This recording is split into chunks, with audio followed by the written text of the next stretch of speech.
മലങ്കര സഭാ തർക്കത്തിൽ കൊച്ചി ഗ്രിഗോറിയോസ് തിരുമേനി വിളമ്പുന്നതൊക്കെ പുറകോട്ടൊന്ന് തിരിഞ്ഞു നോക്കണം. ഒന്നും അറിയാത്തതുപോലെ പറയരുത്.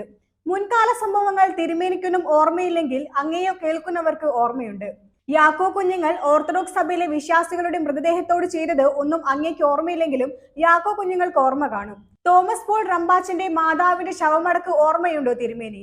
വൈദികരുടെ പോലും ശവമടക്കാൻ സമ്മതിക്കാതെ കിലോമീറ്റർ ദൂരെയുള്ള ഓർത്തഡോക്സ് സഭയുടെ മറ്റു ദേവാലയങ്ങളിൽ അടക്കേണ്ടി വന്ന എത്രയെത്ര കഥകളുണ്ട്. അതിനെയൊക്കെ ദൈവം തന്നെ ശിക്ഷയാണ് 2017 സുപ്രീം കോടതി വിധി.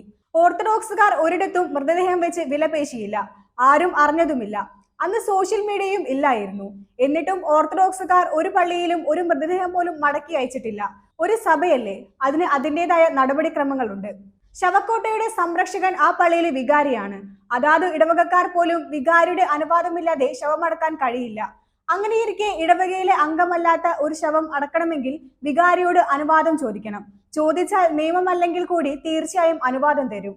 എന്നാൽ യാക്കോബായക്കാർ ഇല്ലാത്ത അവകാശം പറഞ്ഞ് അതിക്രമിച്ചു കടക്കാൻ ശ്രമിക്കുമ്പോൾ അതിനെ തടുക്കുവാൻ ഗേറ്റ് പൂട്ടേണ്ടി വരും. പള്ളിയിലെ കുഴിമാടത്തിലോ പ്രാർത്ഥിക്കാൻ ആരെയും തടയില്ല. പക്ഷേ പ്രാർത്ഥനയുടെ പേരിൽ അധിനിവേശമാണ് ലക്ഷ്യം വെക്കുന്നതെങ്കിൽ നടപടി വേണ്ടിവരും. കറുത്ത കുപ്പായം ചുരുട്ടിക്കൂട്ടി ഒളിപ്പിച്ചു വെച്ച് വിരുത് കാട്ടാൻ വരുന്ന വൈദികരെ തടയാതെ എന്തു ചെയ്യും? തിരുമേനി, അങ്ങ് തന്നെ ഓർത്തഡോക്സ് ദേവാലയങ്ങളിൽ പോകാറില്ലേ? ആരെങ്കിലും തടഞ്ഞിട്ടുണ്ടോ? തടയില്ല. അത് ഓർത്തഡോക്സുകാരുടെ രീതിയല്ല.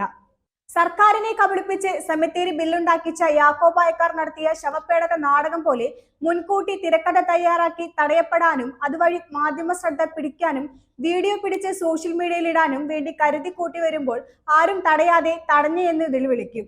അതല്ലേ യാക്കോ കുഞ്ഞുങ്ങളുടെ രീതി? ഇതെല്ലാം അറിയാവുന്ന ഗ്രിഗോറിയോസ് തിരുമേനി തന്നെ ഇതൊന്നും അറിയില്ലെന്ന് പറയുന്നത് ദൈവം പോലും പൊറുക്കില്ല.